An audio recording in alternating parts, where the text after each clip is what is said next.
hello' everyone welcome to Exam Leap আশা কৰোঁ সকলোৰে ভালেই আজি আমাৰ ওচৰত এটা ভাল খবৰ আছে আপোনালোকৰ কাৰণে সকলোৰ কাৰণে ভাল খবৰ যে আপোনালোকে কোনোবাই যদি DME মানে ডাইৰেক্টৰেট অফ মেডিকেল এডুকেশ্যনৰ এক্সাম দিছিলে সেইটোৰ ৰিজাল্ট আহি পৰিছেহি আৰু এখন এটা PDF আছে ইয়াত ক'ত কেতিয়া আপোনালোকৰ এক্সাম হ'ব ক'ত হ'বনো কি দিব লাগিব সকলোখিনি ডিটেইলছ আজি মই এই ভিডিঅ'টোত ডিছকাছ কৰিম চ' আপোনালোকে ভিডিঅ'টো শেষলৈকে চাব চ' ইয়াত দিয়া আছে government of Assam office of the director of medical education আৰু এইটো পাব্লিছ হৈছে 13 ছেপ্টেম্বৰ তাৰিখে ইয়াত দিছে this is for the information of all the concern that the candidates who appear in the written examination আৰু কিহৰ কাৰণে হৈছিলে গ্ৰেড 3 পষ্টৰ কাৰণে আৰু এইটো নন টেকনিকেলৰ কাৰণে অলৰেডি টেকনিকেলৰ কাৰণে এইটো ৰিজাল্ট দি গৈছে আৰু এইটো এডভাৰটাইজমেণ্ট কেতিয়া পাব্লিছ হৈছিলে 26/12/2024 আৰু ইয়াৰ এক্সামটো কেতিয়া হেল্ড হৈছিলে 33 মানে 30 মাৰ্চ তাৰিখে এক্সামটো হৈছিলে ইয়াৰ ৰিজাল্ট এতিয়া দিছেহি আৰু ইয়াত দিছে যে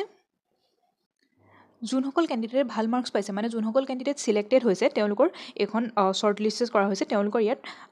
ৰোল নাম্বাৰটো দিয়া হৈছে আপোনালোকৰ নিজৰ এডমিটটো উলিয়াই চাব ৰোল নাম্বাৰটো আৰু ইয়াত চেক কৰিবলৈ নাপাহৰিব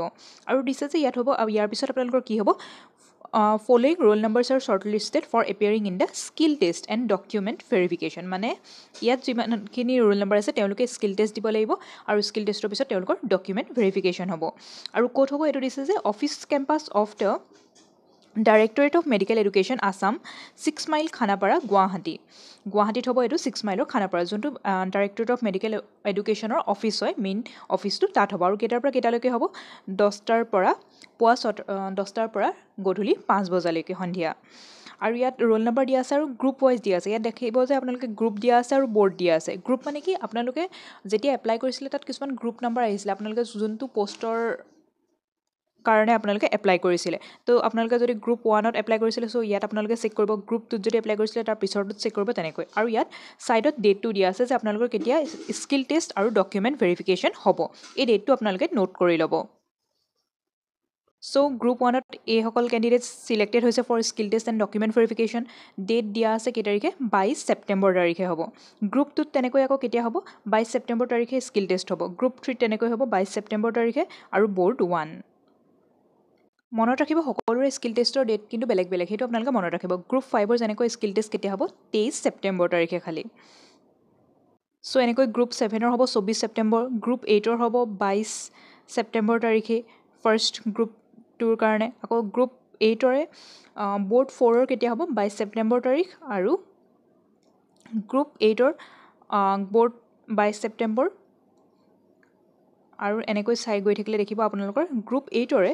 এটা গ্ৰুপৰ আকৌ হ'ব 23 ছেপ্টেম্বৰ তাৰিখে চ' এইটো দেখিছে আপোনালোকে বৰ্ড 3 হ'ব 23 ছেপ্টেম্বৰ তাৰিখে চ' আপোনালোকৰ নিজে নিজৰ ৰোল নাম্বাৰটো ভালদৰে বিচাৰি লৈ আপোনালোকৰ ডেটটো নোট কৰি থ'ব যে কোনটো ডেটত আপোনালোকৰ স্কিল টেষ্ট আৰু ডকুমেণ্ট ভেৰিফিকেশ্যন হ'ব এতিয়া আমি জানো চাওঁ কি কিনো ডকুমেণ্টছ লাগিব চ' নন টেকনিকেলৰ কাৰণে টোটেল পষ্ট আছিলে 765টা আৰু ইয়াত অলমষ্ট দেখিলে আপোনালোকে বহুতখিনি ৰোল নাম্বাৰ ছিলেক্টেড কৰা হৈছে চ' অলমষ্ট 3000 প্লাছক ছিলেক্ট কৰিছে আপোনালোকৰ স্কিল টেষ্ট আৰু ডকুমেণ্ট ভেৰিফিকেশ্যনৰ কাৰণে চ' অলমষ্ট 1:4 ৰেচিঅ'ত আপোনালোকক মতা হৈছে মানে এটা পষ্টৰ কাৰণে 4জনক মতা হৈছে এপ্ৰক্সিমেটলি সেইকাৰণে আপোনালোকে ভালদৰে প্ৰিপেয়াৰ কৰিব স্কিল টেষ্টৰ কাৰণে আৰু এতিয়া আপোনালোকক কি ডকুমেণ্টছ দিব লাগিব কেণ্ডিডেট ফৰ ডকুমেণ্ট ভেৰিফিকেশ্যনৰ কাৰণে অৰিজিনেল ডকুমেণ্ট দিব লাগিব মনত ৰাখিব কি লাগিব admit card of the written examination আপোনালোকে এক্সামিনেশ্যন দিওঁতে যোনটো ডকুমেণ্ট আছিলে সেইটো নিব মানে এডমিটটো photo ID card birth certificate আৰু all pass certificates from the SSLC onward SSLCৰ পৰা আপোনালোকে যিমানলৈকে পঢ়ি গৈছে সেই গোটেইখিনি ডকুমেণ্টছ নিব কাষ্ট চাৰ্টিফিকেট কাৰোবাৰ যদি কাষ্ট আছে PWD চাৰ্টিফিকেট কাৰোবাৰ যদি PWD কেণ্ডিডেট হয় এমপ্লয়মেণ্ট এক্সচেঞ্জ ৰেজিষ্ট্ৰেশ্যন চাৰ্টিফিকেট এখন আপোনালোকে নিব লাগিব আৰু 2 copies of the passport size photograph নিব লাগিব আৰু ইয়াত দিছে যে verification and 1 set of photocopies of the same which is to be submitted at the time of verification মানে আপোনালোকে অৰিজিনেল ডকুমেণ্টটো নিবই লাগিব তাত ভেৰিফিকেশ্যনৰ কাৰণে আৰু আপোনালোকে ফটোকপিও নিব লাগিব সকলো ডকুমেণ্টছৰ যাতে সেইখিনি আপোনালোকে তাত ছাবমিট কৰি আহিব লাগে চ' আপোনালোকে জেৰক্সো কৰি নিব আৰু অৰিজিনেলখিনিও লৈ যাব আৰু যিহেতুকে কম্পিটিশ্যন আছে 1:4 ৰেচিঅ'ত মাতিছে মানে এটা পষ্টৰ কাৰণে 4জনক চ' আপোনালোকে ভালদৰে প্ৰিপেয়াৰ কৰি এতিয়াও আপোনালোকৰ ওচৰত সময় আছে ভালদৰে স্কিল টেষ্টটো দিবগৈ যিটো হ'ব গুৱাহাটীত পুৱা 10 বজাৰ পৰা গধূলি 5 বজালৈকে আৰু এইটো আপোনালোকৰ কাৰণে বহুত ভাল খবৰ নেক্সট এতিয়াও কিন্তু আকৌ এটা ওলাইছে পষ্ট DHSৰ কাৰণে DHSৰ কাৰণেও বহুতখিনি পোষ্ট আছে চ' আপোনালোকে এইটোৰ কাৰণেও এপ্লিকেশ্যন এতিয়া চলি আছে ইয়াৰ সকলো ডিটেইলছ মই এটা ভিডিঅ'ত বনাই থৈছোঁ আপোনালোকে সেই ভিডিঅ'টো চেক কৰিবলৈ নাপাহৰিব আৰু ইয়াৰ কাৰণে প্ৰিভিয়াছ ইয়েৰ পেপাৰ এতিয়াৰ পৰাই কৰিবলৈ ষ্টাৰ্ট দি দিয়ক আৰু মই এইটো চেনেলতে ইয়াৰ কাৰণে প্ৰিপেৰেশ্যন কৰাম চ' আপোনালোকে চেনেলটো ছাবস্ক্ৰাইব আৰু ভিডিঅ'টো লাইক কৰি যাবলৈ খালি নাপাহৰিব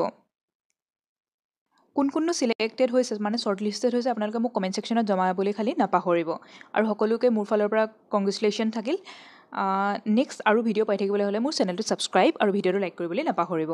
থেংক ইউ ফৰ ৱাচিং